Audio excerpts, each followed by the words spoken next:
Hello बच्चों। तो अब हम तीसरे का पांचवा सवाल करते हैं। ठीक है, यहाँ अपने को दे रखा है 4/3, तो A1 हो जाएगा मेरे पास में। ठीक है, ये जो पहली समीकरण है इसमें A1 B1 C1 होगा, और दूसरी समीकरण है उसमें A2 B2 और C2 हो जाएगा। ठीक है, ये पांचवा सवाल। ठीक है, तीसरे का तो A1 अपने को दे रखा है 4/3, B1 दे रखा है अपने पास में 2, और C1 क्या हो जाएगा 8। ये मैं बार बार बोल रहा हूँ, बराबर के इधर अगर मतलब C1 अगर बराबर के इस तरफ है तो यहाँ पर भी C2 जो होगा वो बराबर के इस तरफ ही होना चाहिए। ठीक है ना, अगर इस तरफ है तो उसको उधर लेके जाना पड़ेगा अपने को। ये हो गया, और मेरे पास में A2 अपने को कितना दे रखा है, A2 हो जाएगा मेरे पास में 2, और C2 हो जाएगा मेरे पास में 3, और सॉरी B2 हो जाएगा 3, और C2 हो जाएगा 12।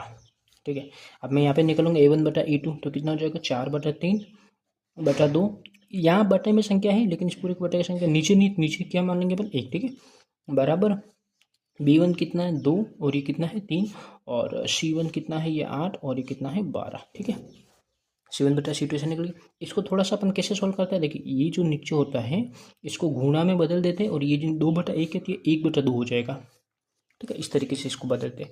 फिर 4 गुणा मतलब इसको इस 2 के पाड़े से इस 4 को काट लो, 2 के पाड़े में 4 2 बार आ जाएंगे, और कुछ कटेगा नहीं कटेगा। 2 गुणा 1 के 2, और 3 गुणा यहाँ पे 1 है, 2 के पाड़े 2, 3 गुणा 1 के तो 3, बराबर 2/3 हुआ। बराबर ये 8, और ये तो 4 के पाड़े से काट लें, 4 के पाड़े में 8 2 बार आता है, 4 के पाड़े में 12 3 बार आता है, तो ये कितना है ये। जब क्या हो गया, यहाँ तीनों बराबर हो गए, और जब तीनों बराबर होते हैं तो क्या होता है, एक लाइन दूसरी लाइन के ऊपर ही आती है। ठीक है, जस्ट उसके ऊपर ही आती है, तो इसे कहते हैं अपन समपाती रेखा। ठीक है, इंग्लिश में से कोइंसिडेंट लाइन कहते हैं, कोइंसिडेंट लाइन। जब एक दूसरे को टच तो कितनी बहुत सारे बिंदु पर एक दूसरे को टच करेंगे, इसका मतलब इसके अनेक हल होंगे। कितने हल होंगे इसके, अनेक हल होंगे।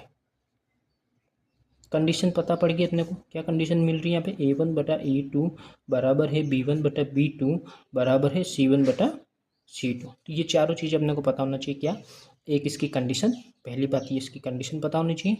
दूसरी बात ये जो लाइन एक दूसरे पे जो ग्राफ बनता है वो, और इसको क्या नाम, इसको संपाती रेखा कहते हैं, कोइंसिडेंट लाइन। और इसके हल कितने होंगे, अनेक हल होंगे, और जब भी हल होते हैं तो हम इसको संगत कहते हैं। ठीक है, हल होंगे तो इसका मतलब क्या है, ये संगत है। ठीक है, ये बात। थैंक यू बच्चों।